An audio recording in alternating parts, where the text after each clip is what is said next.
तर हे दोन्ही व्हिडिओ एकाच ठिकाणचे आहेत. एक उन्हाळ्यामध्ये आणि एक पावसाळ्यामध्ये केलेला आहे. तर क्लायमेट जे काय असतं वातावरण ते तुम्ही पाहू शकता आमच्याकडचं.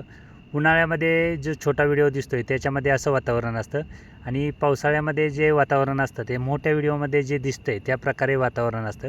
आम्ही पावसाळ्यात पण इथं आलो होतो आणि आता ह्यावेळी उन्हाळ्यामध्ये पण आलेलो आहे.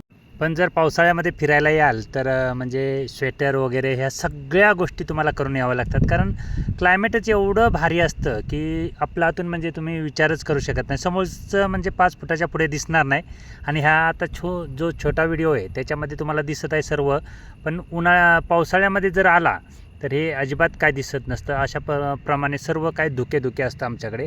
आणि अशा परिस्थितीत माझ्याकडचं जे काय मेंढीपालन आहे किंवा मी मेंढीपालन करतो हे दोन्ही ऋतूशी असं समतोल करून करत असतो.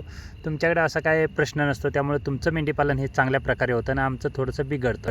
पण अशा ऋतूशी सामना करत आम्ही जे काय मेंढीपालन करत आहोत ते अशा प्रकारे करत असतो. आणि ऋतूचा म्हणाल तर जमीन आसमानचा फरक असतो. अचानक वातावरण बदलतं, अचानक वातावरण चेंज होतं, सर्व काही गोष्टी अचानकच होत असतात आणि त्याप्रमाणे हे नियोजन करत असतो आम्ही. आणि जर बघितलं तर पावसाचे धुके पाहू शकता तुम्ही.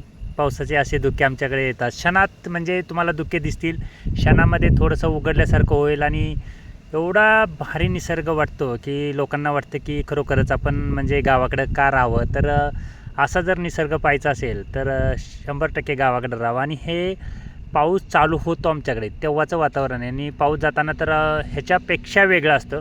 संपूर्ण डोंगर हिरवागार असतो आणि त्याच्यानुसार हे ऋतूचं क्लायमेट असतं. आणि जेव्हा पाऊस चालू होतो असा पावसाचं पाणी म्हणजे आमच्याकडे वाहत असतं. तुम्ही म्हणाल की धबधबे, तर आमच्याकडे प्रत्येक ठिकाणी धबधबे असतात. धबधब्यांचा काही विषयच नाही. आणि असा एकही क्षण जाणार नाही तुमचा की पाऊस पडत नाही म्हणून. असा कुठलाच क्षण म्हणजे 1 तासभर पण असा पाऊस पडला नाही असं तुम्हाला समजणार नाही. तर कंटिन्यू पाऊस चालू असतो आणि कायम. आणि जेव्हा पाऊस चालू होतो ना एवढा जोरदार पाऊस असतो, मुसळधार, की म्हणजे आमच्याकडे अक्षरशः एवढी परिस्थिती बेकार होती की रानामध्ये पाहिलं तर पाणीच पाणी सर्वीकडे दिसेल. जिकडे पाहाल तिकडे धबधबे दिसणार तुम्हाला. पण धुके जास्त असल्यामुळे काय होतं, हे धबधबे दिसत नाहीत. आणि जेव्हा पाऊस जातो म्हणजे पाऊस गेल्यानंतर दिवाळीच्या सीझनमध्ये हे धबधबे दिसतात, कारण थोडंसं धुके कमी असतं त्यावेळी. आणि त्यावेळी मग हे सर्व डोंगर जे काय आहेत ते सर्व हिरवेगार दिसत असतं. आणि तेव्हा मात्र आमच्याकडं पर्यटनाची जी काही गर्दी होते ती जबरदस्त होतं. म्हणून सांगतोय एक वेळ तरी पावसाळ्यात आमच्याकडे फिरायला म्हणून जे काय बाहेर जाता तुम्ही ते एक वेळ पावसाळ्यात या. सर्व काही व्यवस्था करू आम्ही, सर्व काही सुविधा आमच्याकडे आहेत, त्याचं काही टेन्शन नसतं. कारण जालनावाले जेव्हा आले होते तेव्हा दसऱ्याचा सीझन होता आणि त्यांनाही माहिती असेल, विठ्ठल सर वगैरे आले होते. तर त्यांनी आमच्याकडचं क्लायमेट अनुभवलं. त्यांना शेकोटी केली होती पावसाळ्यामध्ये, आम्ही शेकोटी केली होती म्हणजे दसऱ्यामध्ये. आणि त्या दसऱ्याच्या पिरियडमध्ये ते आले होते आमच्याकडे. तर अशा प्रकारचे अफलातून वातावरण असतं.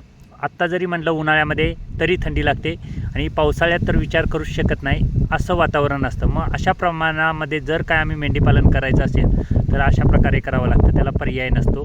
आणि ही पवनचक्की बघा, नाही म्हटलं तरी 90-100 फूट असेल, कारण त्याचं पातच 80 फुटाचं असतं. मग त्याच्या पुढे पवनचक्की असते, मग ती किती फुट असेल तर ती अशी दिसत असते. आणि हे सर्व आमच्याकडे पाहण्यासाठी म्हणजे पावसाळा झाल्यानंतर जी काही गर्दी होती पर्यटकाची ती अशा प्रकारे येत असते.